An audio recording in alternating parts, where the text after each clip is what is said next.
Apa kabar saudara? Semoga Anda sehat selalu dan tetap semangat. Saatnya Anda menyaksikan Berita Banten bersama saya, Maulia Fitriani.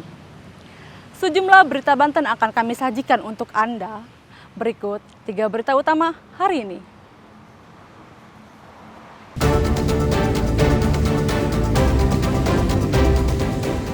Dilarang naik ke atas bus, pengamen di Tangerang ngamuk rusak jendela bus membabi buta.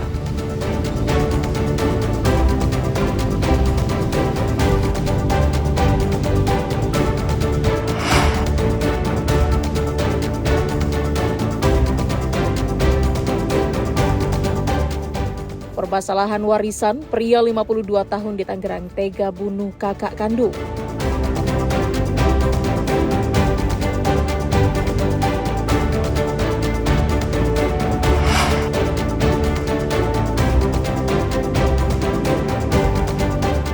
Jalan rusak di Kabupaten Lebak sering dikeluhkan warga, Pemda anggarkan 37 miliar untuk perbaikan.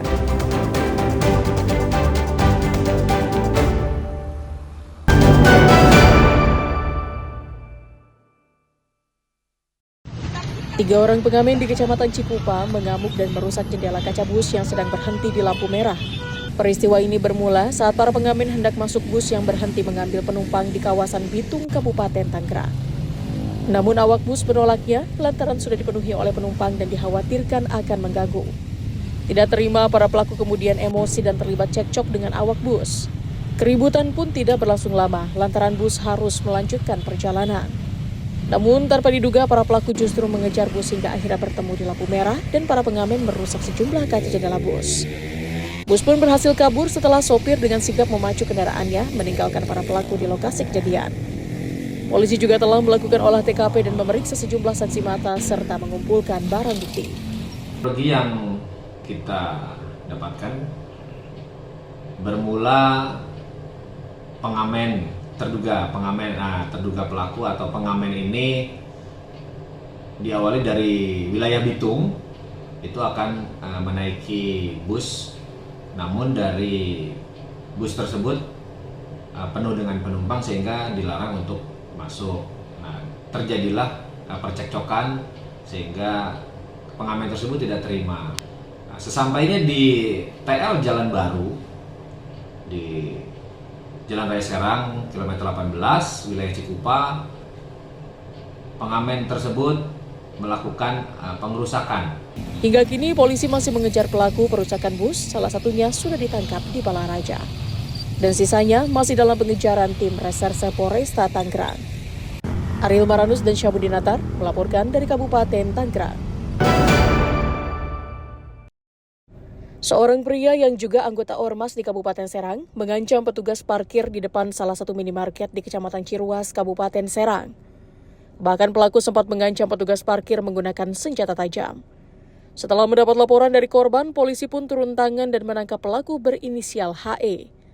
Saat ditangkap, pelaku juga menggunakan seragam salah satu ormas. Dari tangan pelaku, polisi juga menyita senjata tajam yang digunakan pelaku mengancam korban. Selain HE, dalam jangka waktu 1 pekan, polisi juga menangkap 66 pelaku premanisme, bahkan sebagian besar dari para pelaku adalah anggota ormas. Dari jumlah tersebut, 13 diantaranya dilanjutkan ke proses hukum dan telah ditetapkan sebagai tersangka atas dugaan kasus pengancaman, tindak kekerasan, serta calo tenaga kerja di sejumlah perusahaan. Serang melaksanakan kegiatan operasi premanisme. Kita berhasil mengamankan 66 orang, 13 diantaranya sudah kita proses hukum dalam tindak pidana premanisme yang dilakukan. Jadi dari pelaku ini rata-rata adalah oknum dari anggota ormas yang melaksanakan kegiatan pengancaman, kekerasan di jalan, kemudian perebutan lahan parkir, juga tipu daya untuk memasukkan pekerjaan atau calo tenaga kerja. Operasi pemberantasan preman dilakukan dengan penegakan hukum. Hal tersebut upaya Polri dalam memberikan rasa aman, terutama bagi para pelaku usaha serta masyarakat. Ariel Maranus dan Nama Sayuti melaporkan dari Kabupaten Serang.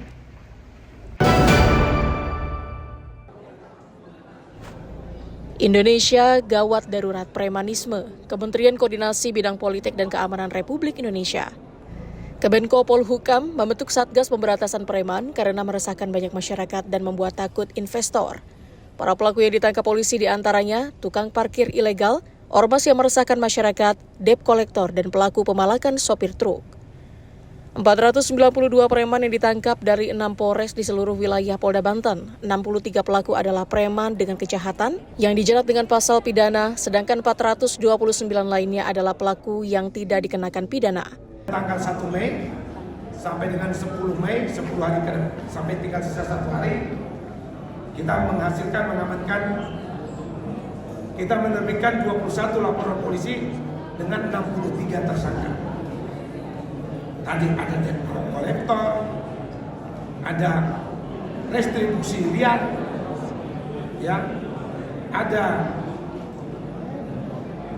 menjadikan mata pencarian, melakukan penadahan mobil-mobil leasing yang belum lunas dibayar, namun itu sudah dijual oleh pemiliknya awal yang melakukan sama oknum ormas yang melakukan pelanggaran hukum, praktek premanisme, mengintimidasi. Kami akan lakukan penegakan hukum. Barang bukti yang diamankan seperti senjata tajam yang kerap digunakan para pelaku untuk memalak masyarakat, mobil hasil penggelapan leasing, motor hasil rampasan, hingga tiket retribusi parkir ilegal. Pelaku yang tidak dikenakan pidana akan dilakukan pembinaan oleh Polda Banten untuk dikirim ke Balai Pelatihan Kerja. Ariel Maranus dan Rifki Nugroho melaporkan dari Kota Serang.